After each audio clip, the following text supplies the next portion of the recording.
Hello hello hello hello. Hey guys, அஸ்ஸலாமு அலைக்கும். எல்லாரும் எப்படி இருக்கீங்க? ரமதான் எல்லாம் உங்களுக்கு நல்லபடியாக போகும்னு நான் நம்புகிறேன். அல்ஹம்துலில்லாஹ் எனக்கும் நல்லா போயிட்டுருக்கு.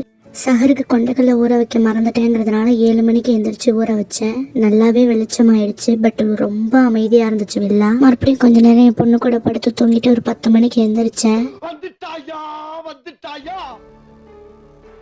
என் பொண்ணை எழுப்பி விட்டுட்டு அவளுக்கு பிரேக்ஃபாஸ்ட் பண்ணி கொடுத்துட்டு நான் டெய்லி வேலையை ஆரம்பிச்சிட்டேன். 7 மணிக்கு ஊறப்பட்ட கொண்டக்கடலை 4 மணி நேரத்துல எவ்வளோ சூப்பராக ஊறி இருக்கு பாருங்க. அவள் பிரேக்ஃபாஸ்ட் சாப்பிட்றதுக்கு பிளேட் அவளே வெளியில் போய் எடுத்துகிட்டு வந்து கொடுத்தான் என் கையில். என்னை வச்சு ஒன்றும் காமெடி பண்ணலையே. ஊற வச்ச கொண்டக்கடலையை ஃபஸ்ட்டு ஒரு குக்கரில் போட்டு வேக வச்சுக்கிட்டேன்.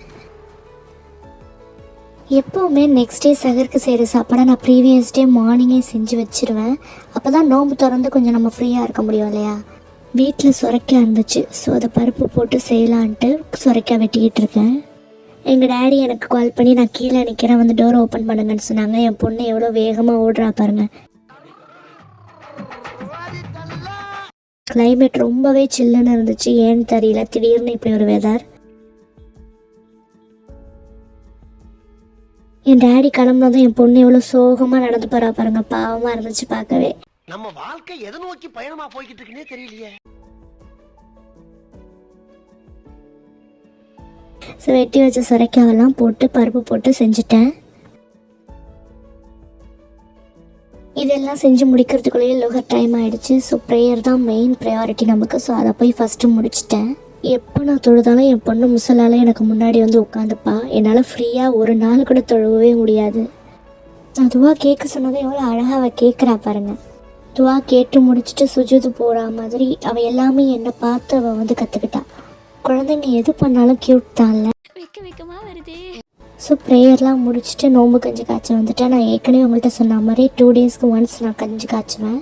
வேக வச்ச கொண்டக்கடலையெல்லாம் சுண்டல் பண்ணிட்டேன். நான் சஹருக்காக இன்றைக்கி ப்ரிப்பேர் பண்ண கிரேவி வந்து வெந்தய குழம்பு. ஏற்கனவே நம்ம சேனலில் இதோட ரெசிபி நான் அப்லோட் பண்ணியிருக்கேன். கீழே நான் டிஸ்கிரிப்ஷனில் அதோட லிங்க் தரேன், போய் செக் பண்ணி பாருங்கள். ஸோ லன்ச் டைம் வந்துருச்சு. எப்படி தான் டைம் இவ்வளோ ஃபாஸ்ட்டாக ஓடுதுன்னு எனக்கு தெரியல. சாப்பிட்டியா போடுறோம்ல, அதுவும் சேவை கூப்பிடுறது ஒரே கோரஸா இருக்குன்னா பாத்துங்களேன். ஆஸ் யூஷுவல் எப்போதும் போல் ஹவுஸ் ஹோல்டு சோர்ஸ் தான் நிறையா இருந்துச்சு எனக்கு. எதுவும் மாறினாலும் மாறுமே தவிர இது மட்டும் எனக்கு மாறவே மாட்டேங்குது. லாஸ்ட் வீக் டேரா போயிருந்தப்போ இந்த இன்சென்ஸ் ஸ்டிக் ஸ்டாண்டை வாங்கிட்டு வந்திருந்தேன். இது என்னென்னா சாம்பிராணி மாதிரி. பட் இது வந்து சாம்பிராணி கிடையாது, ஊதுன்னு சொல்லுவாங்க அரேபியன் கண்ட்ரீஸில். இதோட ஸ்மெல் வந்து அத்தர் ஸ்மெல் மாதிரி இருக்கும். நிறையா ஃப்ளேவர்ஸ் வச்சுருப்பாங்க. நமக்கு பிடிச்சதை நம்ம வாங்கிட்டு வரோம். அந்த ஹோல்டரில் அந்த ஊதை வச்சுட்டு நம்ம ப்ளக் பண்ணி ஆன் பண்ணி விட்டோம்னா ஒரு 5 நிமிஷம் நல்ல ஒரு ஸ்மெல் வரும். கொஞ்சம் ரிலாக்ஸிங்காக இருக்கும். வாஷிங் மிஷினில் துணி போடுறதுக்காக போயிட்டு இருந்தேன். எங்கள் ரூமில் வந்து வாஷிங் மிஷின் கிடையாது. கீழே உள்ள காமன் மிஷினில் தான் நான் போடணும். இதுவே எனக்கு ஒரு பெரிய டென்ஷனாக இருக்கும், துணி போடணும்னு. என்னடா நடக்குதுங்க?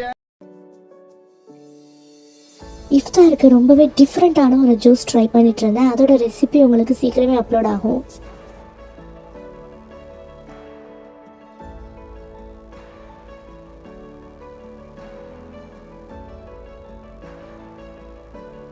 ஃப்ரூட் சாலட்காக ஃப்ரூட்ஸ்லாம் கட் பண்ணி வச்சுட்டு இருந்தேன். நார்மலாக ஒரு ஃப்ரூட்டை முழுசாக எடுத்துகிட்டு வந்து சாப்பிடுங்கன்னு சொன்னால் என் ஹஸ்பண்டும் சரி என் பொண்ணும் சரி அதில் சாப்பிட்ணுன்னு மைண்ட் செட்டே வராது. இந்த மாதிரி குட்டி குட்டியாக கட் பண்ணி மெனக்கிட்டு வேலை செஞ்சால் தான் அது உள்ள போகுது.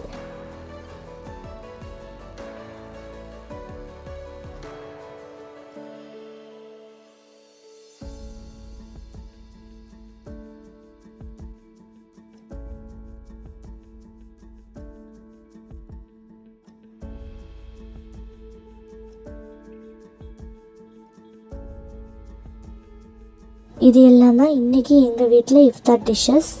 அல்ஹம்துலில்லாஹ், எவ்வளவோ பேர் இஃப்தாருக்கு சாப்பிட்றதுக்கு ஒன்றுமே இல்லாமல் இருக்காங்க. நமக்கு ஆண்டவன் எவ்வளவோ கொடுத்துருக்கான். அதுக்கு அவனுக்கு எப்போவுமே நம்ம நன்றி சொல்லிகிட்டு இருக்கணும். நோம்பு திறந்துட்டு மகரிப் முடிச்சுட்டு கொஞ்ச நேரம் குரான் ஓதிட்டு இருந்தேன். என் பொண்ணும் என்னோட சேர்ந்து என்னமோ ஓதிட்டு இருந்தா. அவள் விளையாடணுங்கிறதுக்காகவே அவளோட சேர்ந்து நானும் கொஞ்ச நேரம் கீழே போய் நிற்பேன். ஸ்க்ரீன் டைம்லாம் இப்படி தான் நம்ம ரெடியூஸ் பண்ணணும். ஒரு பெரிய வேலை இந்த மாதிரி ஹைப்பர் மார்க்கெட்லேருந்து வந்த பொருட்கள் எல்லாம் ஆர்கனைஸ் பண்ணி வைக்கிறது தான். அதை மட்டும் முடிச்சிட்டோம்னா அடுத்த ஒரு 1 வீக்குக்கு நம்மளுக்கு ப்ராப்ளமே இருக்காது. மல்லிக்கீரை எவ்வளோ தான் ஏர்டைட் டப்பாவில் போட்டு வச்சாலும் 2 நாள்லேயே ரொம்ப வதங்கின மாதிரி ஆகிடும். அதுக்கு ஒரு சின்ன டிப்ஸ் நான் சொல்கிறேன். இந்த மாதிரி கொஞ்சம் கொஞ்சமாக போர்ஷனாக பிரித்து இடையில டிஷ்யூ பேப்பரை வச்சிங்கன்னா உங்கள் கை அதிகமாக எல்லா இலை மேலேயும் படாது. ஸோ தட் எல்லாமே உங்களுக்கு சீக்கிரம் வீணாக போகாது. ஒரு 4 டேஸில் வதங்கி போகிறது ஒரு 1 வீக்குக்கு எக்ஸ்டெண்ட் ஆகும். தராவி தொழுதுட்டு எல்லாம் வெளியில் வந்துட்டோம். பசங்களாம் விளையாண்டுட்டு இருந்தாங்க. எனக்கு இந்த விழாவில் ஒரு ஃப்ரெண்ட் இருக்காங்க. நான் அவங்களோட பேசிகிட்ருப்பேன். பசங்களாம் விளையாடுறத பார்த்துட்டு நாங்கள் என்ஜாய் பண்ணிகிட்டு இருந்தோம். இன்றைக்கி என்னோட டே இப்படி தான் போச்சு. அல்ஹம்துலில்லாஹ். இதே மாதிரி இன்னொரு சூப்பர் ஃபன்னி விலாகில் அவங்கள மீட் பண்ணுறேன். அன்டில் தென் பாய். நான் கிளம்புறியா? ரொம்ப சந்தோஷம். போயிட்டு வாப்பா.